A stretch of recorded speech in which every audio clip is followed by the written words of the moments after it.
Assalamualaikum warahmatullahi wabarakatuh. Perkenalkan, nama saya Muhammad Rivaldi, mahasiswa Universitas Siber Asia, PJJ 1 Manajemen, kelas MJ203. Pada kesempatan kali ini, saya akan memaparkan beberapa materi untuk memenuhi UAS Statistik Ekonomi dan Bisnis 1. Materi yang saya akan bahas yaitu yang pertama ada angka indeks, yang kedua ada probabilitas. Yang pertama angka indeks. Apa sih itu angka indeks? Yaitu ukuran statistik yang digunakan untuk menyatakan perubahan-perubahan relatif atau perbandingan suatu variabel dalam kurun waktu yang berbeda. Angka indeks atau sering disebut indeks pada dasarnya merupakan suatu angka yang dibuat sedemikian rupa sehingga dapat dipergunakan untuk melakukan perbandingan antara kegiatan yang sama, yaitu produksi, ekspor, hasil penjualan, jumlah uang beredar, dan lain-lain dalam waktu yang berbeda. Tujuannya adalah untuk mengetahui maju mundur atau naik turunnya suatu kegiatan atau usaha. Yang kedua, untuk mengukur secara kuantitatif terjadinya perubahan dalam dua waktu yang berlainan. Dan yang terakhir, untuk kepentingan memantau atau monitoring dan evaluasi. Dalam angka indeks, ada yang dikenal dengan periode waktu, yaitu yang pertama waktu dasar atau base period. Periode yang digunakan sebagai dasar acuan dalam membandingkan suatu keinginan kegiatan atau usaha, waktu dasar biasanya dinyatakan dalam angka indeks sebesar 100. Yang kedua ada waktu berjalan atau current period, periode yang digunakan untuk dibandingkan dengan periode waktu dasar. Sistematika angka indeks. Dalam kesempatan kali ini saya hanya akan membahas tentang angka indeks tertimbang. Angka indeks tertimbang ada 4 macam, yaitu indeks harga agregatif tertimbang, indeks produksi agregatif tertimbang, variasi dari indeks harga tertimbang, dan variasi dari indeks produksi tertimbang. Yang pertama masuk ke indeks harga agregatif tertimbang. Di sini ada dua metode, yaitu metode Las Perez dan metode Pace. Dalam metode Las Perez, diketahui rumus LH sama dengan sigma PN kali QO dibagi sigma PO kali QO dikali 100%. Sedangkan untuk rumus indeks Pace adalah PH sama dengan sigma PN kali QN dibagi sigma PO kali QN dikali 100%. Lanjut ke indeks produk agregatif tertimbang. Sama seperti sebelumnya, untuk indeks ini ada dua metode, yaitu metode Las Perez dan metode Pace. Rumus untuk metode Las Perez adalah sigma P0 kali Qn dibagi sigma P0 kali Q0 dikali 100%. Yang kedua, yang Pace, itu rumusnya PP sama dengan sigma Pn kali Qn dibagi sigma Pn kali Q0 dikali 100%. Variasi indeks tertimbang. Untuk yang pertama ada metode Fisher, yaitu pengakaran dari kedua indeks sebelumnya, yaitu indeks Lapierre dan indeks Pace. Rumusnya yaitu untuk indeks Fisher harga, FH sama dengan akar dari Las Perez harga dikali Pace harga. Dan yang untuk rumus produk, Fisher untuk produk, yaitu FP sama dengan akar dari Las Perez produk dikali Pace produk. Yang kedua ada metode Drobis, yaitu metode yang digunakan apabila nilai indeks berbeda jauh. Indeks ini merupakan rata-rata dari indeks Las Perez dan indeks Pace. Untuk rumus indeks Drobis untuk harga tertimbang, yaitu DH sama dengan setengah dikali penjumlahan dari indeks Las Perez dan indeks Pace untuk harga. Dan rumus indeks Drobis untuk produk tertimbang yaitu DP sama dengan setengah dikali penjumlahan indeks Las Perez produk ditambah indeks Pace produk. Kita masuk ke contoh soal. Diketahui dari tabel berikut. Soalnya adalah hitunglah angka indeks dari data tersebut, mengetahui metode Las Perez, Pace, Drobis, dan Fisher. Untuk memudahkan penghitungan, dibuatlah tabel seperti berikut, yaitu tabel yang memuat PN kali Q0, P0 kali Q0, PN kali QN, P0 kali QN, dan hasilnya dapat seperti pada tabel seperti ini. Masuk ke perhitungan indeks Las Perez, LH, Las Perez harga sama dengan 1.075.000 dibagi 875.000 dikali 100% dapat dihasilkan 122,85%. Jadi kenaikan sebesar 22,85%. Dan untuk Las Perez produk yaitu 1.200.000 dibagi 875.000 dikali 100%. hasilnya 137,14%, yaitu terjadi kenaikan sebesar 37,14%. Dan untuk indeks fase, pH sama dengan 147.100.475.000 dibagi 1.200.000 dikali 100.000, hasilnya 122,91%. Terjadi kenaikan sebesar 22,91%. Dan untuk fase produk, yaitu 1.475.000 dibagi 1.075.000 dikali 100%, hasilnya 137,21%. Terjadi kenaikan sebesar 37,21%. Untuk indeks Drobis, rumusnya yang pertama, untuk Drobis harga sama dengan setengah dikali LH plus PH, yaitu setengah dikali 122,85 ditambah 122,91. Hasilnya itu 122,88%. Dan untuk Drobis produk, yaitu setengah dikali LP dan PP, sama dengan setengah dikali 137,14 ditambah 137,21%, didapatkan hasil 137,175%. Dan untuk indeks Fishernya, FH dengan akar dari LH dikali PH, yaitu 122,85 dikali 122,9.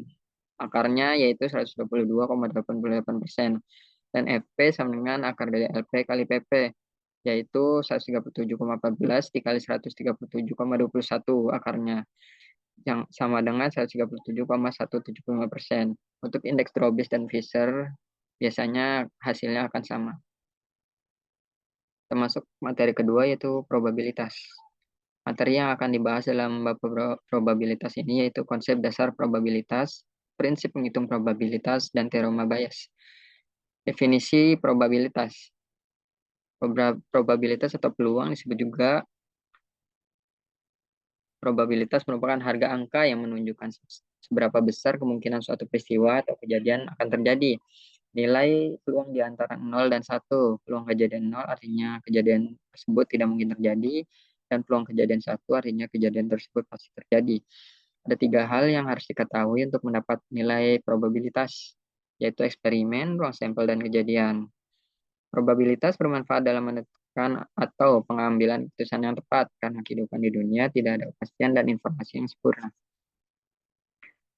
Hal yang harus didapatkan atau hal yang penting untuk mendapatkan probabilitas yaitu satu, percobaan, yaitu pengamatan terhadap beberapa aktivitas. Yang kedua, hasil, yaitu kemungkinan peristiwa yang akan terjadi akibat adanya suatu percobaan. Dan yang ketiga, peristiwa, yaitu kumpulan dari satu atau lebih suatu hasil yang terjadi pada sebuah percobaan. Yang pertama, kita masuk ke pendekatan probabilitas, yaitu yang pertama pendekatan klasik. Pendekatan klasik didasarkan pada asumsi bahwa seluruh hasil dan suatu eksperimen mempunyai kemungkinan atau peluang yang sama.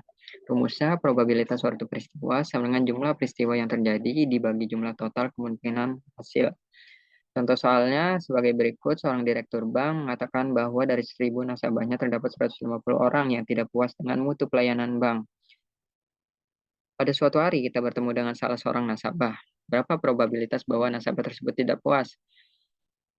Peristiwa A, yaitu terdapat 1.000 nasabah, terdapat 150 nasabah yang tidak puas dengan mutu pelayanan bank. Dengan nilai jumlah total kemungkinan yaitu 1.000. Maka didapatkan jawaban peluang A sama dengan 150 dibagi 1.000 sama dengan 0,15 atau 15%. Yang kedua ada pendekatan relatif, yaitu suatu kejadian tidak dianggap sama, tergantung dari berapa banyak suatu kejadian terjadi. Rumusnya, probabilitas suatu peristiwa sama dengan jumlah peristiwa yang terjadi dibagi jumlah total percobaan. Contoh soalnya, dalam suatu pasar terjadi sebuah transaksi sebesar 500.000. Jika dalam transaksi sebesar 400.000 adalah transaksi penjualan dan sebesar 100.000 adalah transaksi pembelian, maka hitunglah probabilitas transaksi di atas. Peristiwa A diketahui yaitu transaksi penjualan sebesar 400.000 dan peristiwa B diketahui transaksi pembelian itu 100.000. Maka dicari probabilitas untuk A sama dengan 400.000 dibagi 500.000 sama dengan 0,8 atau 80%. Dan probabilitas B sama dengan 100.000 dibagi 500.000 dihasilkan 0,2 atau 20%.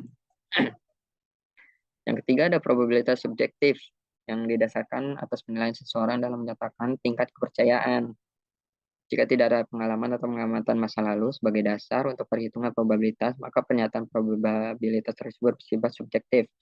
Contohnya adalah menurut Presiden Saddam Hussein, Irak pasti akan menang lawan Amerika dan sebagainya. Selanjutnya masuk ke hukum probabilitas. Yang pertama ada hukum penjumlahan. Ada 2 poin di sini, yaitu yang pertama kejadian terpisah atau mutually eksklusif, yaitu apabila suatu peristiwa terjadi, maka peristiwa lain tidak dapat terjadi secara bersamaan. Rumusnya yaitu peluang A gabungan B dengan peluang A ditambah peluang B. Contoh soalnya yaitu dua buah dadu yang saling dilantunkan akan muncul 36 sampel keseluruhan. Misalkan A merupakan kejadian munculnya mata dadu berjumlah 2 dan B merupakan kejadian munculnya mata dadu berjumlah 4. Maka tentukan peluang munculnya mata dadu berjumlah 2 atau 4. Diketahui peristiwa A yaitu dihasilkan satu kejadian dan B dihasilkan 3 kejadian.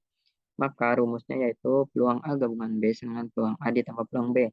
Karena 1/36 ditambah 3/36 didapatkan hasil 1/9 atau 11%.